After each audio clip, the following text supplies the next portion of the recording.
Je veux monter tout mon programme avant de le mettre, de partir. Alors ça devrait prendre quelques temps. Là.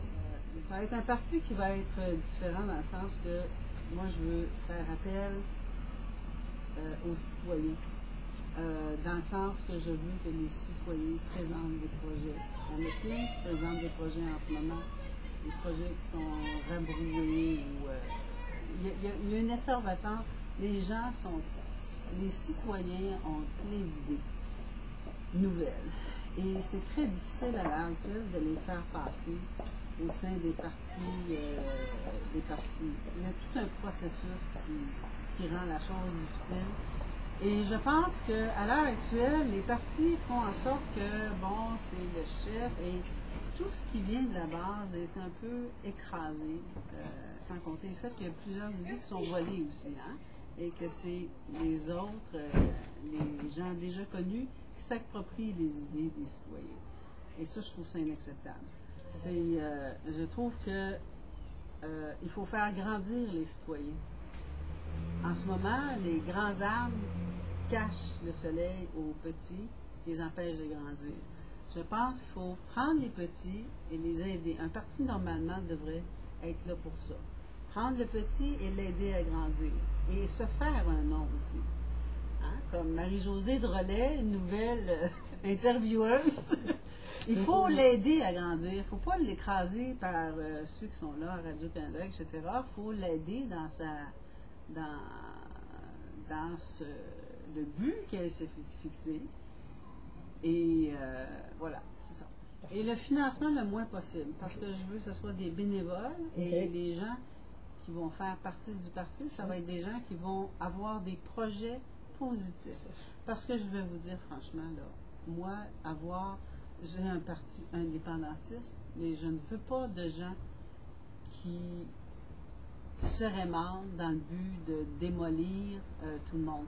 Moi, les collabo-fédéralistes, quand on traite tout le monde de collabo-fédéralistes, je suis désolée, mais ça fait fuir les gens. Et ça fait fuir aussi les indépendantistes.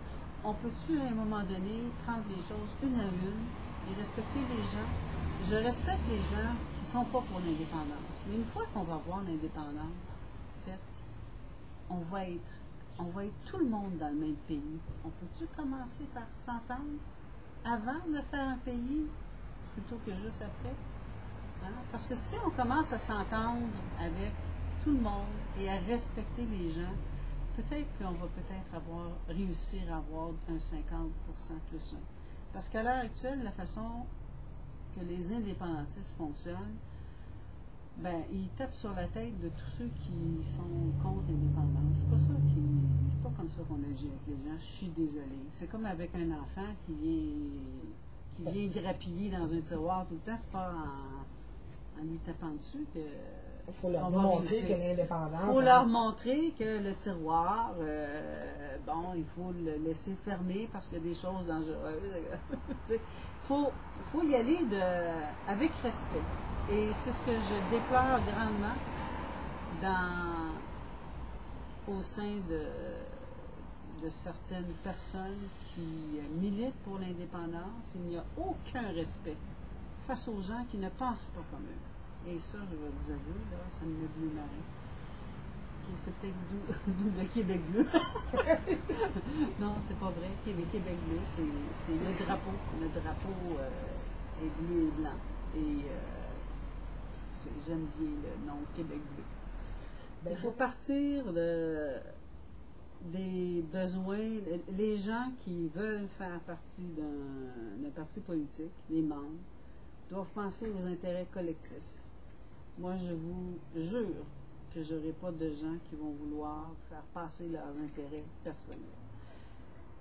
Il est temps qu'on reprenne un peu le sens collectif de ce qu'est vraiment un parti politique. À l'heure actuelle, c'est le sens individuel qui prime et non pas le sens collectif. Or, si on veut faire un pays digne de ce nom, ça doit être le collectif qui va primer. Voilà.